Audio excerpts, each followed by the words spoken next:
안녕하세요, 주간드바의 쭈바입니다. 10월 20일 드바 소식입니다. 골든스테이트 워리어스가 LA 레이커스와의 개막전을 승리로 장식하며 기분 좋은 스타트를 끊는 데 성공했습니다.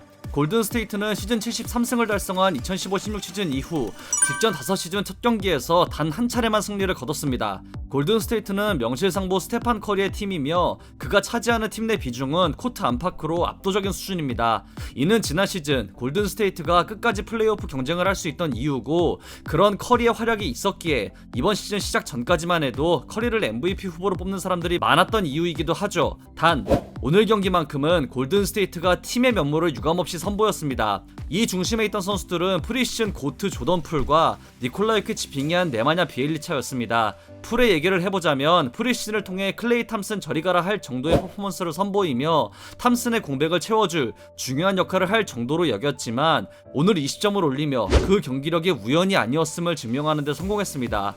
특히 오늘 3점이 제대로 불붙은 르브론 제임스와의 득점 쇼다운은 조던과 르브론의 대결인 만큼 흥미진진하고 불타올랐습니다. 이제는 단순히 롤플레이어나 탐슨의 대체자가 아닌 이 수준이면 팀의 2옵션이라 해도 될 풀의 이번 시즌은 정말 기대됩니다.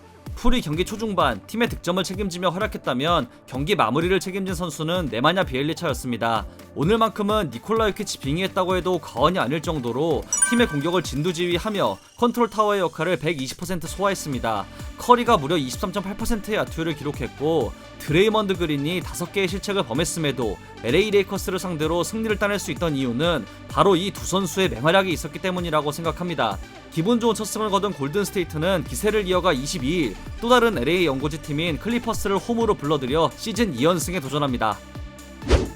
레이커스는 패했지만 러셀 웨스트브룩은 화려한 데뷔전을 치렀습니다. 4개의 실책을 범하며 상대였던 드레이먼드 그린이 생각나는 스탯과 더불어 시종일관 어수선한 경기력을 선보이며 오늘 경기에서 가장 많은 주목을 받는 데 성공했네요. 동료 르브론 제임스와 앤서니 데이비스가 무려 67점을 합작하며 모두 더블더블을 기록한 것에 비해 웨스트브룩에겐 아직 시간이 필요한 것 같습니다. 레이커스의 다음 상대는 피닉스 선즈로 23일 다시 홈에서 시즌 두 번째 경기를 치르게 되는 만큼 좀 더 좋은 결과를 만들어내길 바랍니다. 2021-22 시즌 개막전은 미러키 벅스가 브루클린 네츠를 꺾으며 그 시작을 알렸습니다. 미러키의 디펜딩 챔피언 세레모니와 함께 시작한 경기는 의외로 경기 초반 점수차가 크게 벌어졌는데요. 미러키가 단 한 번의 동점과 역전만을 허용한 후 리드를 유지하며 쉬운 승리를 차지했습니다. 드루 홀리데이가 경기 초반 부상으로 이탈하긴 했지만 팻 코너튼과 2년차 신예 조던 노라가 그 공백을 완벽하게 메워줬고, 무엇보다 야니스 아테토쿤보가 위험을 보이며 팀을 이끌었습니다. 1쿼터부터 공격 리바운드 4개를 포함해 13득점, 8리바운드를 기록하며 심상치 않은 시작을 알린 야니스는 페인트 존에서만 무려 18점을 올리며 빈약한 브루클린 인사이드를 공략했습니다.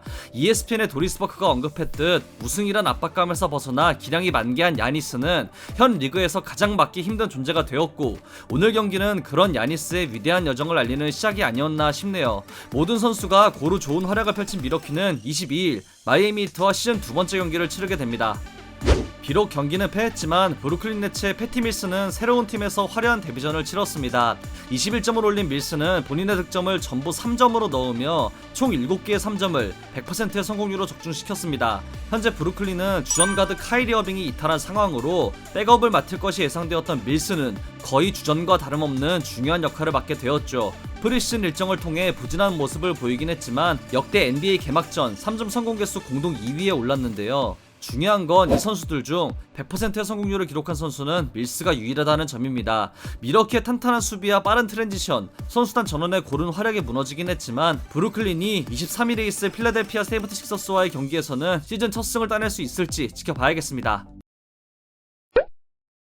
오프시즌 카이리 어빙에 가려져 그렇지 중박 이상의 드라마를 만들어낸 필라델피아 세븐티식서스와 벤 시몬스의 이야기는 계속되고 있습니다. 간략하게 알려드리자면 시몬스는 필라델피아로 복귀한 이후 데릴 모리 사장, 엘튼 브랜드 단장, 닥 리버스 감독과 미팅을 가진 것을 제외한다면 그 어떤 소통과 대화도 없었으며, 심지어 구단이 개막전 시몬스 대신 타이리스 맥시를 선발로 출전시킨다고 결정하자 시몬스는 오히려 G리그 스태프들과 대화를 나누는 모습을 보였다고 합니다.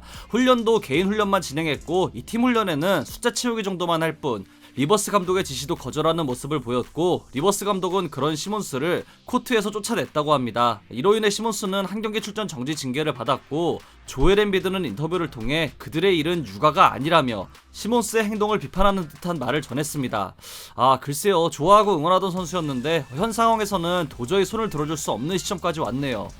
오프시즌 피닉스 선즈가 디안드레 에이튼과 연장 계약을 논의했지만 의견차를 좁히지 못하고 협상이 결렬되었다고 했는데요. 디 애슬레틱의 샘 아믹에 따르면 피닉스의 제임스 존스 단장은 구단이 3년이나 4년 맥스 계약 가능성을 논의하는 데 초점을 두고 있었고 5년 맥스 계약에 대한 부분을 배제했기에 제대로 된 협상을 하지 못했다고 밝혔습니다. 에이튼의 에이전트인 빌 더피는 그 어떤 제안도 받지 않았고 피닉스 구단의 입장은 에이튼에게 맥스 계약을 안길 가치는 없다는 거라며 상황을 정리했습니다.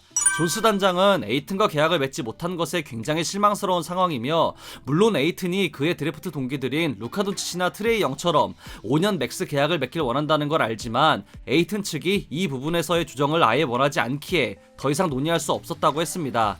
여기에 팀은 앞으로도 선수층을 두텁게 유지하면서 사치세까지 감당할 계획으로 그로 인해 에이튼과 4년 맥스 계약은 충분히 맺을 수 있다고 밝히며 로버트 사버 구단주가 지금까지 보인 행보를 보면 결코 돈이 아까워서 에이튼과의 협상을 진행하지 않는 게 아니라는 것도 강조했습니다. 간단하게 사버 구단주가 에이튼을 맥스급 선수로 생각하지 않는데 에이튼이 5년 맥스 계약을 원하고 있다로 요약할 수 있겠습니다. 클리브랜드 캐벌리어스가 팀의 주득점원 콜린 섹스턴과 연장 계약 합의에 실패했다고 합니다.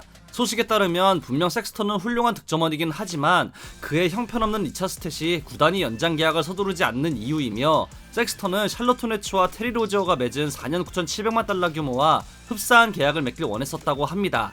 즉 4년 1억 달러에 근접한 계약을 원하고 있다는 말인데요. 이전까지만 해도 섹스턴과의 연장 계약에 문제 없을 거라는 의견도 있었지만 결국 클리브랜드는 이 선수를 두고 조금 더 시간을 가지면서 기회가 된다면 트레이드까지 노려보려는 계획인 것 같습니다. 포틀랜드 트레일 블레이저스의 데미안 릴라드가 다시 한번 본인의 의지를 확고하게 보이는 발언을 했습니다. 릴라드는 블리처 리포트의 션 하이킨을 통해 미디어 데이 때 말했던 것처럼 본인은 포틀랜드를 떠나지 않을 거라며 이적이 쉽고 유행이긴 하지만 일어나지 않을 거라고 강조했습니다. 여기에 오프시즌에 있던 트레이드 루머에 관련돼서는 역경과 고난의 시간이 닥쳐 불안정한 상황에서 시작한다면 본인 역시 기뻐하진 않지만 이를 내버려 두진 않을 것이고 오히려 구제할 거라는 각오를 비쳤었는데요. 필라델피아 프론트진의 한숨소리가 여기까지 들리는 것 같네요. 릴라드 트레이드 루머로 인해 역경과 고난의 시간을 보낸 포틀랜드는 내일 세크라멘토 킹스와의 홈경기로 2021-22 시즌을 시작합니다. 카와이 레너드의 장기 결정이 확정된 가운데 LA 클리퍼스를 이끌고 에이스 역할을 해줘야 할 폴 조지가 헤이터들에게 강한 일침을 날렸습니다. 조지는 LA 타임즈의 앤드류 그리프와의 대화를 통해 본인은 차기 시즌 검증이 필요하지 않으며 외부 압박에 관해 전혀 신경 쓰지 않는다고 전했습니다. 조지는 지금까지 외부의 소음에 흔들리지 않도록 커리어를 유지해왔고 본인을 비판하는 사람의 90%는 본인이 하는 일을 하지 못한다는 강한 일침을 날리기도 했습니다. 이어서 본인에게 있어 가장 많은 비판을 할 수 있는 대상은 자기 자신이며 이게 가장 중요한 유일한 것이라고 밝혔습니다. 지난 플레이오프를 통해 창단 첫 컨퍼런스 파이널 무대를 밟은 클리퍼스는 22일 골든스테이트 워리어스와의 원정 경기로 2021-22 시즌을 시작합니다. LA 레이커스의 라존 론도가 디 애슬레틱의 빌 오람과의 대화를 통해 팀 동료 앤서니 데이비스의 이번 시즌 활약을 기대했습니다. 론도는 데이비스가 우승은 물론이며 시즌 MVP를 수상할 거라며 그가 충분한 자격과 능력을 갖췄음을 강조했습니다. 이어서 론도는 만약 레이커스가 1번 시드를 획득하거나 상위 시드로 플레이오프에 진출하게 된다면 팀의 주득점원이자 수비 에이스인 데이비스가 MVP 후보 상위권에 올라 있어야 함을 언급했습니다. 직전 시즌 부상으로 인해 제대로 된 시즌을 치르지 못한 데이비스는 작년에 맺은 5년 1억 9천만 달러 규모의 계약 두 번째 시즌을 시작했습니다.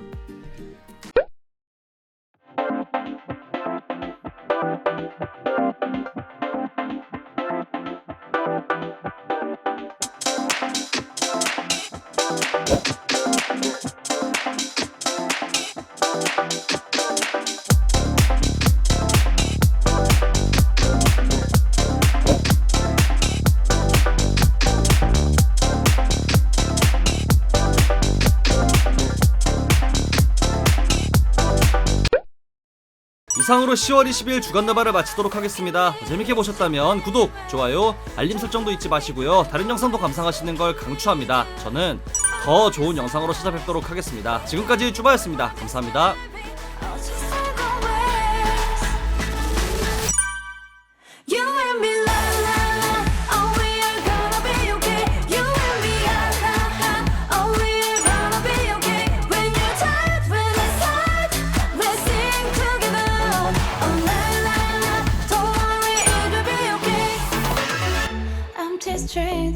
face these daily life. You look so worn out.